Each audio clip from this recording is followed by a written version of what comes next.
টাকা এমন একটা জিনিস, বোনের সাথে ভাইয়ের সম্পর্ক নষ্ট হয়, ভাইয়ের সাথে বোনের সম্পর্ক নষ্ট হয়। আসসালামু আলাইকুম, সবাই কেমন আছেন? আশা করছি অনেক ভালো আছেন। আলহামদুলিল্লাহ আমরাও ভালো আছি। রাত থেকে ব্লগটা শুরু করলাম, আশা করছি আপনাদের ভালো লাগবে। টাকা ছাড়া জীবনটা মূল্যহীন। আবার দেখেন অনেক সময় অনেক টাকা আছে, আপনি অসুস্থ, সেই টাকার কোনো মূল্য নাই। তো দুনিয়াতে যাদের টাকা আছে তাদের আত্মীয় স্বজনের কমতি নেই, আর যাদের টাকা নাই তাদের কোনো আত্মীয় সম্পর্ক নাই। অনেক সময় দেখবেন আমাদের ভিতরে যাদের টাকা নাই তাদের কিন্তু আত্মীয় স্বজনও নাই। দেখা যাবে আত্মীয় স্বজন ফোনও দিবে না আপনাকে। কেন দিবে না জানেন? জানে যে ফোন দিলেই আপনি কষ্টের কথা শেয়ার করবেন, বলবেন সমস্যায় আছেন, এর জন্য ফোন দিবে না, আবার ফোন রিসিভও করবে না। কারণ ফোন রিসিভ করলে যদি আপনি টাকা চান, এর জন্য আপনার সাথে সম্পর্ক নষ্ট করে দিবে। এর জন্য টাকা জীবনে অনেক দরকার। আবার দেখবেন যাদের টাকা আছে তাদের কিন্তু বন্ধু বান্ধবী মানে অনেকের কোনো কমতি হবে না। তাদের যদি কোনো সমস্যা হয়, এই বলবে আমি ওটা করে দেই, সে বলবে আমি এটা করে দিব, মানে ডাকার সাথে সাথেই হাজির হয়ে যাবে আপনার সামনে। আর টাকা না থাকলে কিন্তু আপনি ডাকলেও দেখা যাবে আসবে না, অনেক সময় ফোনও রিসিভ করবে না, আর আপনার সাথে সম্পর্ক রাখবে না। এখানে রাত্রেবেলা আমি মুরগি রান্না করতেছিলাম, দুপুরবেলা পাঙ্গাস মাছ রান্না করছি। মেয়ে নেহা বলল আমি পাঙ্গাস মাছ খাবো না। আসলে ও এক্সাম দিয়ে আসছে, পাঙ্গাস মাছ রান্নার কারণে ও ভাতও খায় নাই। এই জন্য ভাবলাম যে ফ্রিজে অর্ধেক মুরগি আছে, সেটা বের করে রান্না করে দিই, আর অল্প একটু খিচুড়ি রান্না করে দিই। আমার মেয়ে একটু খিচুড়ি পছন্দ করে, এজন্য দেখা যায় মাঝে মধ্যে খিচুড়ি রান্না করার চেষ্টা করি। আর এই যে সকালবেলা দেখেন ঘুম থেকে উঠেই আমি রান্নাঘরটা ডিপ ক্লিন করছি। অনেক দিন ধরে ভেবেছিলাম যে রান্নাঘরটা ডিপ ক্লিন করব করে করা হচ্ছিল না, তাই আজকে ডিপ ক্লিন করলাম। জানলা, তারপরে টাইলস, এগুলা ভালো করে পরিষ্কার করলাম। নাস্তা বানানোর আগেই আমি রান্নাঘরটা ভালো করে পরিষ্কার করলাম। এর মধ্যে দেখলাম নেহা ঘুম থেকে উঠে গেছে, বলল আম্মু নাস্তা দাও। আমি বললাম রান্নাঘরটা আগে ভালো করে পরিষ্কার করে নেই, আমি গোসল করে নেই, তারপরে নাস্তা দিব। তো রান্নাঘরটা পরিষ্কার করে নিচে সব কিছু বের করছি, করে একদম ডিপ ক্লিন করছি। তারপরে পুরা গা আমার ভিজে গেছে। আসলে বসে বসে রান্নাঘরটা পরিষ্কার করছি, তো এর জন্য এখন আমি গোসল করব, গোসল করে এসে নাস্তা বানাবো। এই যে গোসল করে এসে আমি নাস্তা বানাচ্ছি বাচ্চাদের জন্য, আমি নিজেও খাবো, নিধির বাবাকেও এরই মধ্যে ঘুম থেকে উঠিয়ে দিলাম। আর আজকে একটা ব্লগ দেখে খুবই মন খারাপ লাগলো। রাশিদা দিউলুপি, উনি 7 বছর মালয়েশিয়ায় ছিল। ওনার হাজব্যান্ডের চাকরি চলে যাওয়ার কারণে উনি একেবারে বাংলাদেশে চলে আসছে। তো উনি আজকে অনেক মনের কষ্টের কথা শেয়ার করলো, শুনে খুবই খারাপ লাগলো। আর এই যে এখানে দেখেন আমার মেয়েরা, ওর বড় ফুপি এটা লন্ডন থেকে এনেছিল অনেক বছর আগে, এগুলা দিয়ে ব্রেসলেট বানাচ্ছে বসে বসে। বড় মেয়ে নেহা আর ছোট মেয়েকে বলছিলাম তুমি একটু ভাতটা চড়াই দাও, কারণ দুপুরে আমার রান্না নাই, খালি ভাতই রান্না করা লাগবে। আসসালামাইকুম, সবাই কেমন আছেন? আশা করছি ভালো। আলহামদুলিল্লাহ আমরাও ভালো আছি। পর্দা লাগানো, এখন 11টা, সকাল না, প্রায় দুপুরের টাইম হয়ে যেতেছে। সকালবেলা ঘুম থেকে উঠে আজকে অনেক কাজ করছি। অনেক দিন ধরে ভাবতেছিলাম যে রান্নাঘরটা ডিপ ক্লিন করব, আসলে করব করে করা হচ্ছিল না, তাই আজকে করে নিলাম। ঘুম থেকে উঠে আগে রান্নাঘরটা পরিষ্কার করলাম। রান্নাঘরে পুরা জানলা, তারপরে টাইলস উপরে, সেগুলো সব ভালো করে আর কি পরিষ্কার করছি, ডিপ ক্লিন করছি। তারপরে বাথরুমটাও আবার ধুইলাম, আর নিজে গোসল করছি। গতকালকে মুরগির তরকারি রান্না ছিল, এই জন্য দুপুরে আর তরকারি রান্নার ঝামেলা নাই। রাত্রেবেলা ডিম ভেজে খেয়ে নিব সবাই মিলে। আর দুপুরবেলা এখন ওই যে নিধি ভাত চড়াই দিতেছে, তো নিধিকে বললাম তুমি একটু ভাত চড়াই দাও, তো নিধি আবার ভাত চড়াই দিতেছে ধুইয়া। আর আমি এখন একটু রেস্ট নিতেছি, কারণ সকাল থেকে অনেক কাজ করছি। রান্নাঘর ডিপ ক্লিন করলাম, বাথরুম ধুইলাম, তারপরে ঘরে সব পরিষ্কার করলাম, ঘর ঝাড়ু দিলাম। ঘর আজকে আসলে মোছা হয় নাই, দুদিন পর একদিন পর পর ঘর মোছা হয়। ঘরটা প্রায় বেশিরভাগই নিধির বাবা আমাকে ঘর মুছে দেওয়াটা মানে মুছে দেয়, আমিও মুছি, কিন্তু ও একটু বেশি ঘরটা মুছে দেয়, আর বাকি সব কাজ কাপড় ধোয়া সব আমি করি। আর এই যে দেখ, এই যে টেবিলে গতকালকে রাত্রে একটু খিচুড়ি আছে, এই খিচুড়ি নিয়ে খাবে। আর এই যে মুরগি মাংসের তরকারি। আর এর ভিতরে দেখেন ওয়েদারটা দেখেন,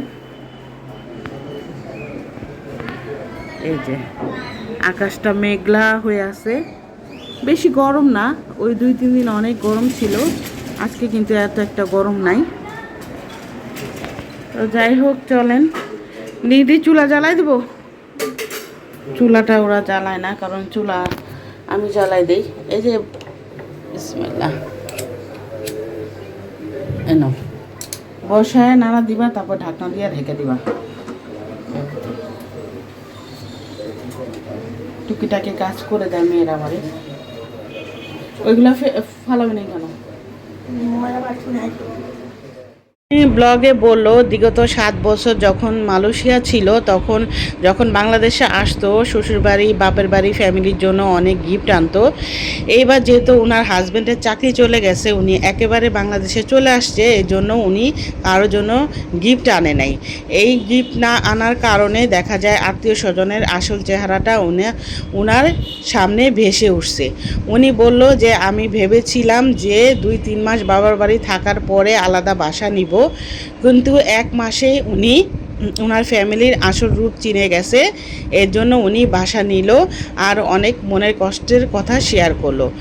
উনি বলল যে আমি এই 1 মাসে আমার আত্মীয় স্বজনের আসল রূপ দেখলাম, অনেকের অনেক ব্যবহার দেখলাম, তো এটাতে আমার সারা জীবন মনে থাকবে। আসলে জীবন এমন একটা জিনিস, এই চড়াই উতরাই নিয়েই কিন্তু জীবন।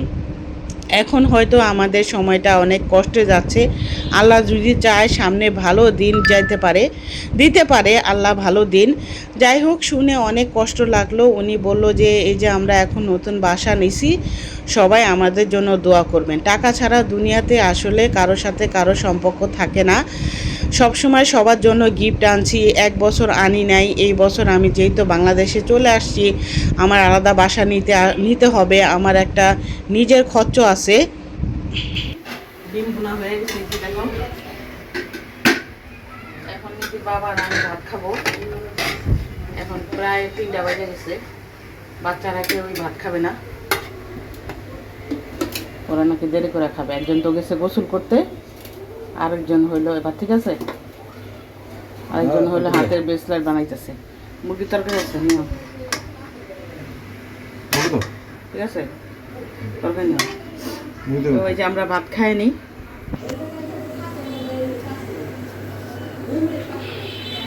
দুপুরে এখন 3টা বাজে, এখন নিদির বাবা আমি ভাত খাবো। যা খাও। হ্যাঁ, আমরা দুজন ভাত খেয়ে নিই। অন্য কারো কিছু আনি নাই, এই না আনার কারণে আমি আমার ফ্যামিলির আসল রূপ দেখলাম। যাই হোক, দিন জীবন ব্লগার কাম্বির ব্লগারের ভিডিওতে দেখলাম যে ওর ব্লগে একটা ওনার বাবার বাড়িতে একটা পাগল মেয়ে দেখাইতো, মেয়েটা এত নাচতো গান গাইতো, সেই মেয়েটা নাকি হঠাৎ মারা গেছে ট্রাক অ্যাক্সিডেন্টে। তো ওই মহিলাটা তো পাগল ছিল, রাতে 2টার সময় নাকি ট্রাকের সামনে আইসা দাঁড়াইছে বটি নিয়ে। ট্রাকওয়ালা নাকি থামাইছে, যখন দেখছে যে বটি নিয়ে দাঁড়াইছে, তখন ট্রাকওয়ালা ভাবছে যে ছিনতাইকারী। ট্রাকওয়ালা কি করছে, ওর একদম মাথার উপরে দিয়ে গাড়ি চড়াই দিছে, তারপরে নাকি রাস্তায় ফেলে দিয়ে চলে গেছে। তারপরে পুলিশ ধরছে, পুলিশ ধরার পরে পুলিশকে নাকি স্বীকারোক্তি করছে যে আমরা ভাবছি ডাকাত, এর জন্য মেরে ফেলছি। আসলে ডাকাত হোক আর যাই হোক, একটা মানুষকে এভাবে মেরে ফেলা এটা কি উচিত? আসলে এখন জীবনের কোনো নিশ্চয়তা নাই। তো এইটা দেখে খুবই খারাপ লাগলো। আল্লাহ জানি এরকম কষ্টের মৃত্যু আল্লাহ জানি শত্রুকে না দেয়। আসলে খুবই খারাপ লাগছিল। মাঝে মধ্যেই আমি হাসানের ব্লগে কামির ব্লগে ওই মেয়েটাকে দেখতাম, আর ওরা অনেক সুন্দর করে ওর সাথে কথা বলতো। মেয়েটা একটু পাগল ছিল হালকা হালকা, তারপরে দেখতাম ওরাও খুবই আদর করতো, ওদের বাসায় আসলে ওরা খাওয়াইতো।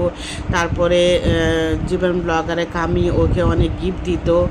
তো যাই হোক, খুবই কষ্ট লাগলো। আর এই যে এখানে দেখেন মেয়ে হাতে নুডলস বানাইছে পাস্তার মতো, সেটা আবার ও রান্না করছে, আমাকে বললো একটু মানে সিদ্ধ করছে ও, আর আমি আর কি ডিম দিয়ে মিশায় আর কি রান্না করে দিচ্ছিলাম। বিকালে ওরা নাস্তা খাবে, আমি ভাবছিলাম মজা হবে না, কিন্তু এত ভালো হয়েছে, একদম সেম পাস্তার মতোই হয়েছিল। হোক, আজকে আপনাদের সাথে অনেক কথা শেয়ার করলাম। আসলে বাস্তব জীবনটা না খুবই কঠিন। টাকা ছাড়া জীবনে কারোর কাছে কারো মূল্য থাকে না। আত্মীয় স্বজন বলেন, ভাই বোন বলেন, রক্ত সম্পর্ক অনেক সময় টাকার জন্য ছিন্ন হয়ে যায়। আর সময় দেখা যায় বাবা মাও সন্তানকে টাকার জন্য ছিন্ন করে দেয় রক্তের সম্পর্ক। যাই হোক, আমি অনেক কঠিন কঠিন কথা বলে ফেললাম, অনেকের ক্ষেত্রে হয়তো খারাপও লাগতে পারে। আর এখানে এই যে তরকারি ছিল অল্প একটু, সেই সকালে জাল দিয়েছিলাম, সেইটা আবার এখন একটু গরম করে নিচ্ছি। আর এই যে মেয়েরা পাস্তা খাচ্ছিল আর দুজন মিলে ভিডিও করছিল, ওদের নিজের হাতের বানানো।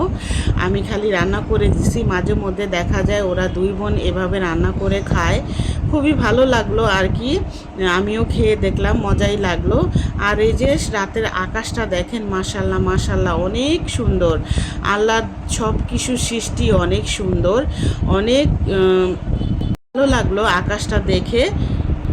এরই মধ্যে নিধির বাবাও নাস্তা খেয়ে, বিকালে নাস্তা খেয়ে চলে গেল। ওরও 2 দিন ধরে শরীরটা খারাপ ছিল, এখন আলহামদুলিল্লাহ ভালো আছে। সবাই দোয়া করবেন আমাদের এই ছোট্ট পরিবারের জন্য। আশা করছি আপনাদের এই ব্লগটা ভালো লাগছে। যদি ভালো লেগে থাকে আমার চ্যানেলটা সাবস্ক্রাইব করবেন, লাইক করবেন, কমেন্ট করবেন, শেয়ার করবেন। আর ভিডিও শুরুতে একটা লাইক দিয়ে দিবেন। আজকের মতো বিদায় নিলাম।